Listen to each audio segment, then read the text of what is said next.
Josh did this for you. And I felt this extreme wave of emotion. And I literally said to him, Josh, did you do this for me? Did you really do this for me? And it felt like hard. Like he sacrificed his life for me, like as a sacrificial lamb. And when I started asking the questions, I got, he did it for you and humanity. He did it for you and thousands of others, because your contract, your job is to help others handle it the way you've handled it. And I knew you could do that, Mom. And so that's the gift. Hello, everybody. I am so excited about this week's episode of Soul Sisters Get Real, because we're going to be talking about my soul sister's book that she's writing, and it's called The Unimaginable Gift of Losing a Child. So for those of you who have been following our journey, Caryn Bird lost her son Josh in an accident, which wasn't his fault. And that happened a few years ago now. And we've covered all about that in the first episode. So if you want to know as to what happened, what Caryn's initial reactions were to finding out that her son passed away and how she managed that and came out of that, that's all in episode 1. But in this episode, we're going to be talking about the birthing of this book, which has the most incredible title. So welcome, my beautiful soul sister. Thank you. I'm so excited to be here and talk about what Josh and I are creating together. Yeah. And so let's start at the beginning, which is not about in terms of what actually happened and how he passed, because like I said, that's in episode 1. But when did that first little seed pop into your head about writing this book? And how Good did that question. happen? Yes, great question. So let's see. As we know, when someone dies, it's a bit of a shock for a while, and we go through the phases. I remember being in shock, and the book talks about the first time that Josh came to me in a dream, the first time that someone reached out to me and said, I got a message from Josh for you. And then it transpires through there how Josh and I created a relationship. But I would say, well, that first year after Josh passed away in the motorcycle accident, I had many people say to me, you should write a book. And it did resonate with me. And I thought, well, yeah, someday, and maybe I'll be ready. Because at the same time as Josh dying, as many of you know, if you watched that first episode, I was also just newly had decided that we were going to uncouple, my husband and I. So at the time, we still lived in the same house.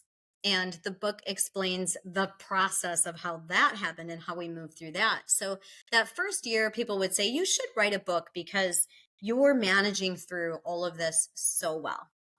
And I would think to myself, okay, someday, maybe I should write a book. Maybe I'll write a book. And then it was a good year after Josh had died.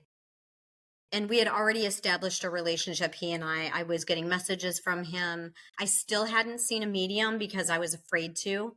I didn't think I was ready. I didn't know if I wanted that close of a message from him. It felt scary to me.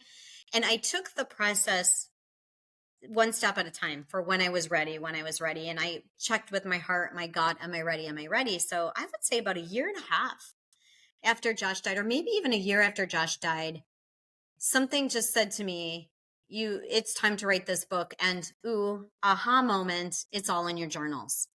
So amazingly, about not even a year, 6 months before Josh died, I started journaling because I was so frustrated with my marriage. And I was so frustrated with where I was. I remember someone saying to me, journal it out. And so I would journal and I would say, I don't know how much longer I can do this. I would say, Lord, tell me when, what am I supposed to do here? And so my journal starts there. And then I journaled all the way through telling the boys. I journaled all the way through the week after, a few days after we told the boys when Josh passed away. And then, so I really just literally said, I have it all here in my journals, what's happened. And yet at the time, I knew when I decided to write the book, I wasn't quite ready. I knew I was going to write a book. I continued to journal, and I did some sessions with a woman that channels the Council of 12.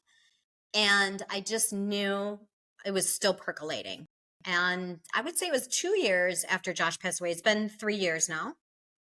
But 2 years after he passed away is when I finally was ready to start assimilating all of my journals, my letters to him, Mm. my conversations with angels, all of the intuitive stuff I had received, the relationship we had developed. So about 2 years after I finally started, but it was about a year after when I knew I was going to write a book with Josh. I just was still percolating. Okay, so there's a few things you said there. The first thing is that you said you were frightened about speaking to a medium. What was that fear about?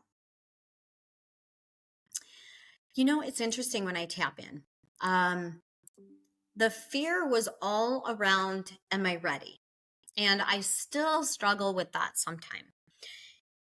The best way to explain it is, we all deal with death, right? And grief is horrible, and death is hard, and loss is hard.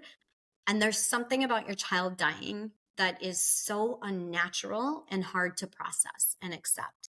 And so when our grandparents die, they could be our favorite person, and oh my gosh, it breaks our heart.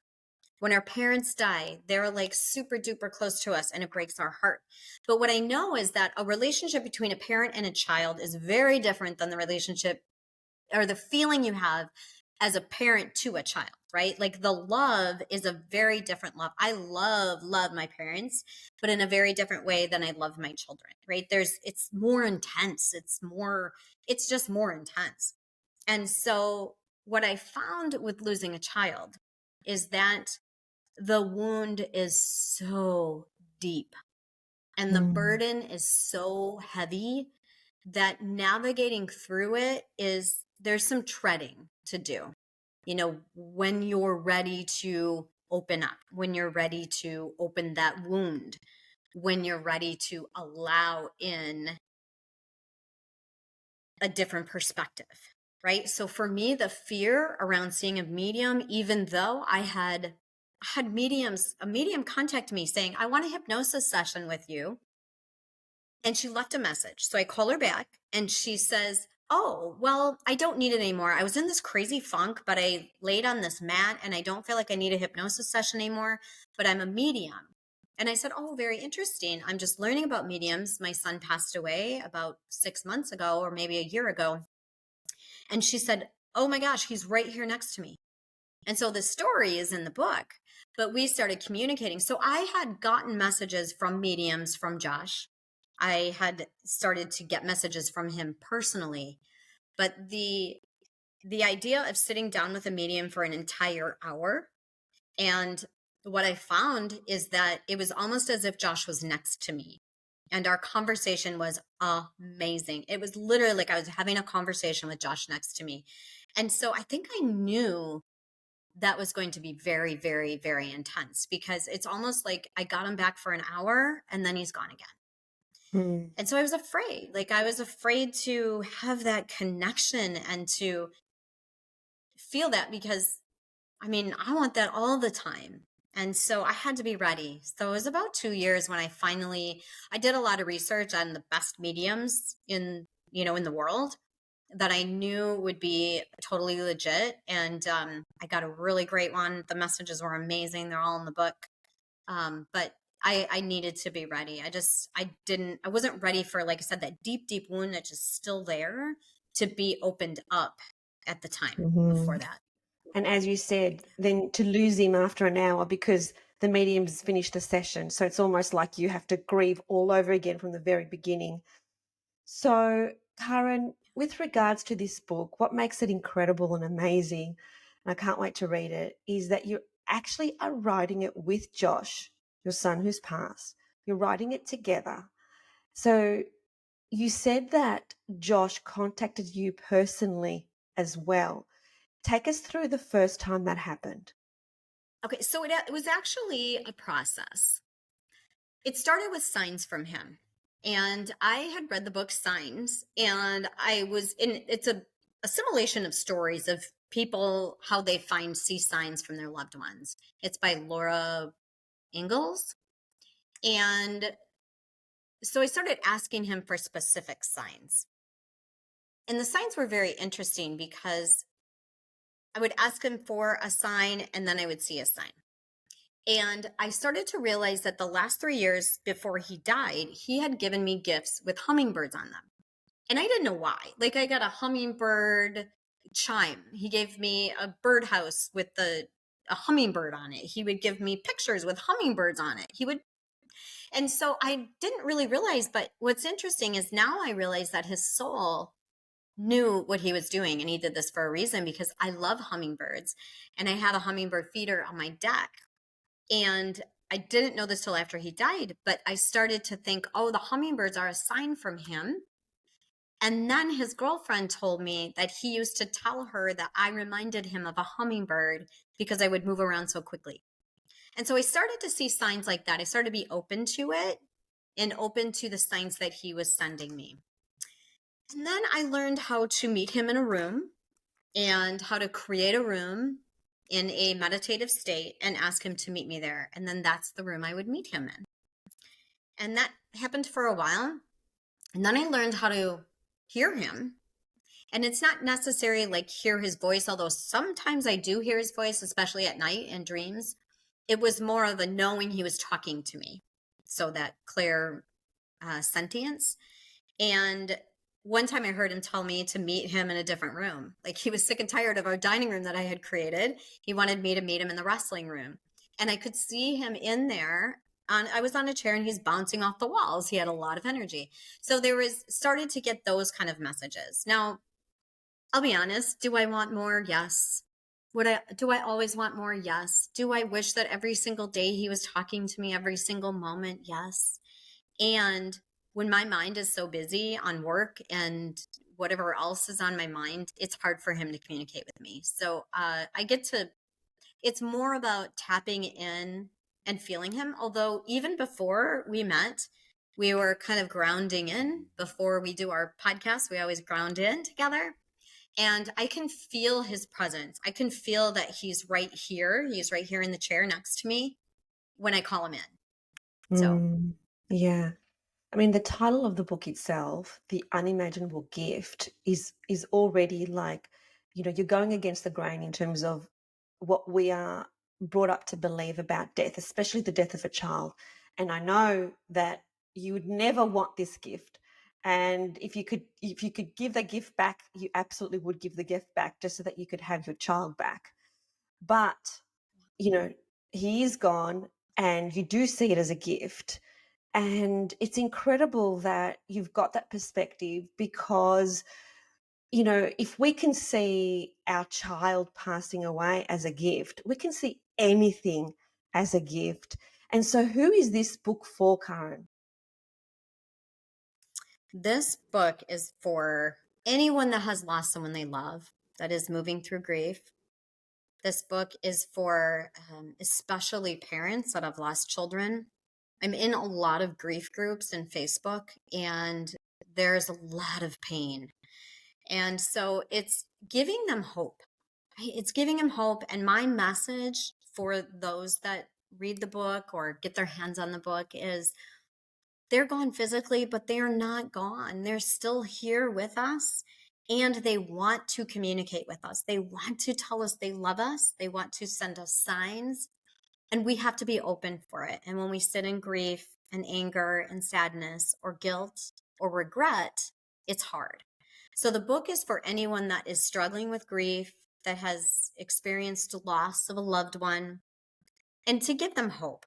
And it's also, one of the big things is it's also for me, I have a foundation in Christianity.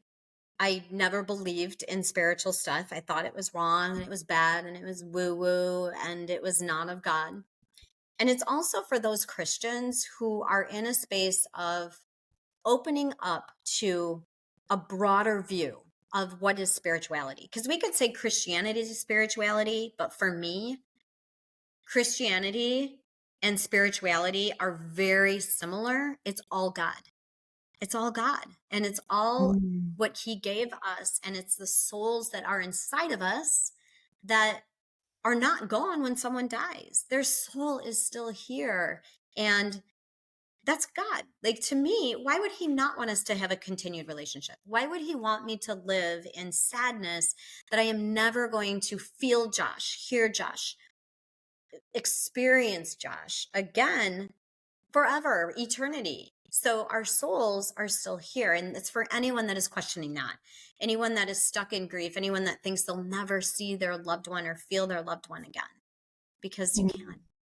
That's really beautiful, and I, resonate with that because I also come from a Christian background and very devout as well in terms of my family and how they live their lives and so on. And I too see that it's the same. It's not different. The only difference is that, I use my discernment because the Greek Orthodox Church has a lot of rules.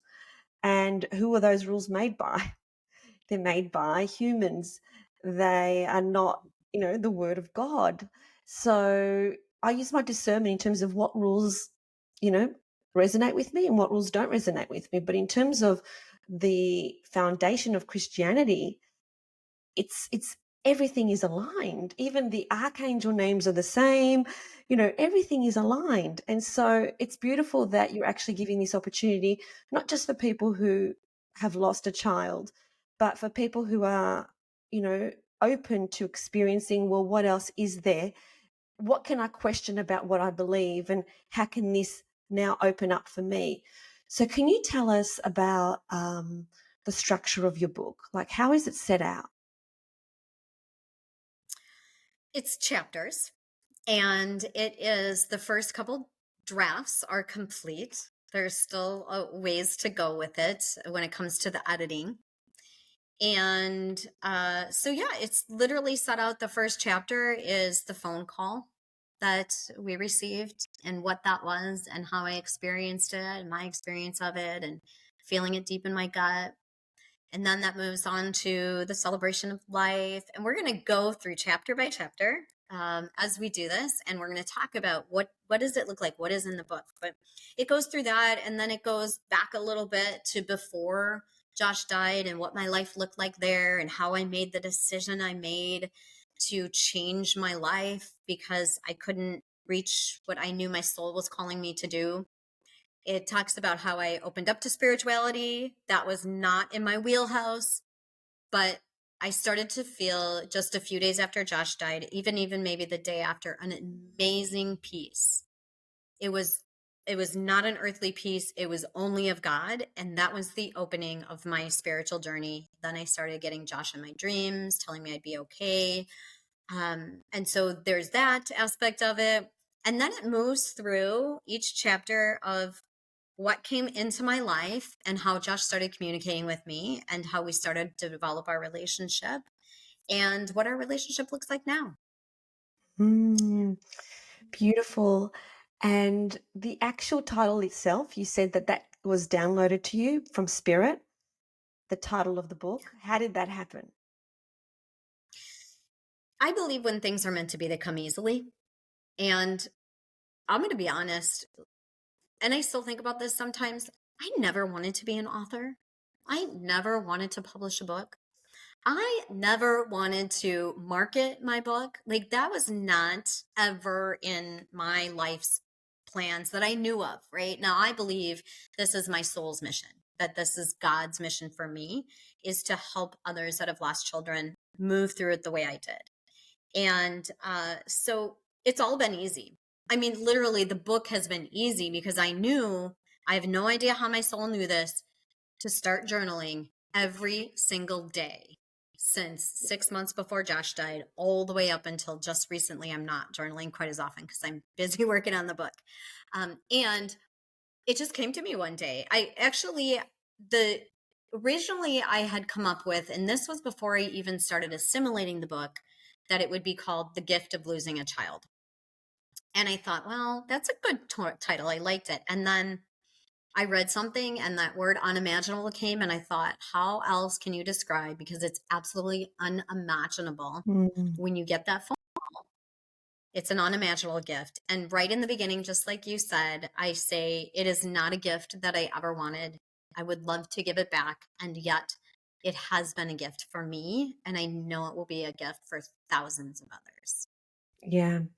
And you're right, like it is unimaginable. And in fact, as a parent, your mind has on many occasions gone there, but you don't want it to go there because you don't want to even imagine it. You don't want to bring that into your field. And it's like, it is unimaginable.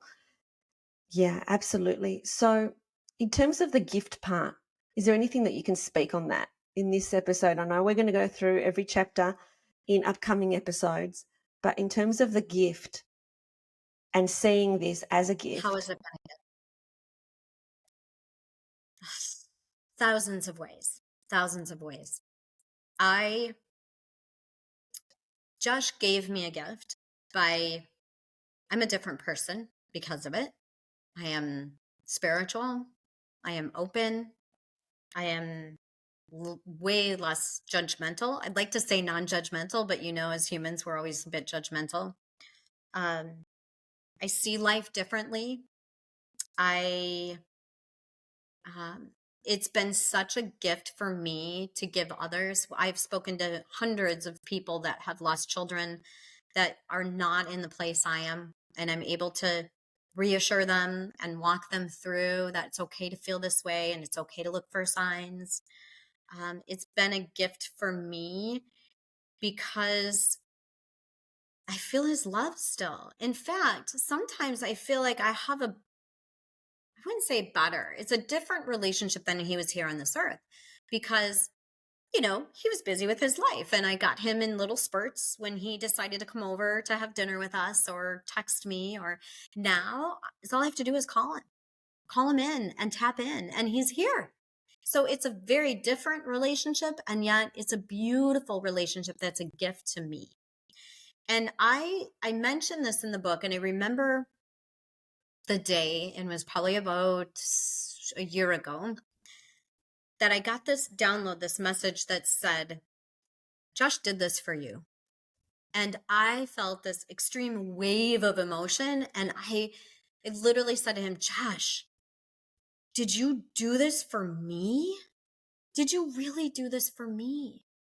And it felt like hard, like he he sacrificed his life for me, like as a sacrificial lamb. And when I started asking the questions, I got, he did it for you and humanity. He did it for you and thousands of others because your contract, your job is to help others handle it the way you've handled it. And I knew you could do that, Mom. And so that's the gift. Hmm. Oh, when you were speaking then, my whole body just had, like these shivers all the way around. Yes, like what a selfless gift to give you, like to when you two souls before you both of you, like he's courageous, but you're the one left behind. You're even more courageous. So that you two agreed that this, yes, like the most unimaginable thing that could ever happen in your lifetime, you agreed to the hardest possible thing. And like for that, I so honor you that you are doing this so that you can open up the hearts of the people listening, of humanity, so that they can understand that there is another way, so that they can understand that even when the unimaginable happens, you can still have compassion, love, an open heart. You can still open your heart. I'm just reminded of like my partner's um, grandparents. They lost a child and they went the other way. So they were religious and then they closed their heart and they said, well, we don't believe in anything. Like there's no way there's a God because we've lost our child. And so we turn our back on on it. So you could have gone the other way, but you didn't. Instead of closing your heart, you opened your heart. And for that, I honor you, my beautiful sister, because that takes courage. It's easier to close down than it is to open up when you're hurting so badly. Yeah, it is. And, I believe I was in the right place at the right time of my life. Now, I can't say I would have handled it like this 10 years ago, but I had been through so much. I had just finished a self-transformational course. I had just learned that I was playing victim in my life. I had learned so much about myself. It's like, honestly, and this is part of the gift too, is it was perfect timing because I was ready. I don't know if I would have handled it the way I handled it if it was 10 years before that, but I was ready. I was ready to be and to do what my soul and his soul was calling us to do together. Absolutely. What you've just said is really important because, with anything that we want, and of course you didn't want this, but with anything, there's always divine timing. Like we think we're ready for something and we're not. And then when we look back after we got that thing, it's like, oh, thank God it happened now because I wouldn't have been ready before. It's like even the relationships we're in, like the relationship that I'm in, I wouldn't have been ready for this kind of relationship 10 years earlier because I have Yes. changed, I have grown. And anything that comes to us, we are ready at that time. Otherwise, it wouldn't come to us. Yes. Divine timing. You're so right. And everything is when you open up to it, the divine timing is crazy. Um, I want to mention it was so cool. It just happened yesterday. I was on a walk and I was feeling in a funk. And so I just said to Josh, give me a sign I'm on the right path. Give me a sign it's going to be okay. Sometimes, having a business and being a business owner and also writing this book and knowing my big calling, it's a lot. Like, send me a sign, send me an eagle. I hadn't seen eagles forever, but the last couple of years since he died, I see eagles. But I had never seen him in the winter, and it's winter here. So I said, send me an eagle. I was walking on the golf course with the dog, and I didn't see an eagle. I was like, okay, I know sometimes that, you can't just out of thin air put something out there. Sometimes you can, and sometimes it takes a while. And so it's like, okay, well, I'll look for an eagle somewhere else. And sometimes it's a picture of an eagle. Sometimes someone texts you an eagle, like any eagle, right? And I'm working on my computer and I look up and there's a skylight above me. And literally, it was and 2 hours after I asked for it, there's an eagle that flies in the sky above me, and I see it through the skylight. It's the craziest. Oh, shivers all It's over my body because you would have had that little message from Josh saying, Mom, look up. So you look up and there Yeah, it is. Yeah, and that's the there it is. Like, who magical and the looks up at the miracles. skylight? Yeah. Right? When you're working at your computer, who looks up at their skylight? I have no idea, but I did. And there was an eagle flying in the sky. And then I went outside and recorded it. But craziest stuff. Like, that's an example of how he communicates with me. It's just a little nudge. Like, here I am. Beautiful. And we've talked on another episode about miracles and signs. And so we'll put the link down below for that episode as well. So is there anything else that you would like to talk on in terms of the introduction of this book? Yeah. Oh gosh, there's so much more. Yeah, I want to tell anyone that I'm here. Like, I literally know that this book is, again, it's not of me. It's of God and it's from Josh. When I sit down to write, I tap into him and Archangel Gabriel and I ask for whatever it is that I am to write and put in this book that will help others. And it's not about making money. It's not about the results that I want for me. I truly am writing this book because I want others to have what I have, and it's a divine gift. So, yeah. Beautiful.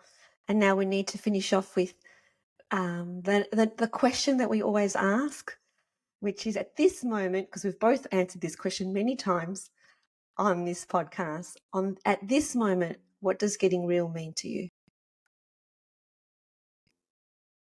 Getting real to me means allowing yourself to do the hard things, even though it's hard, for the benefit of others.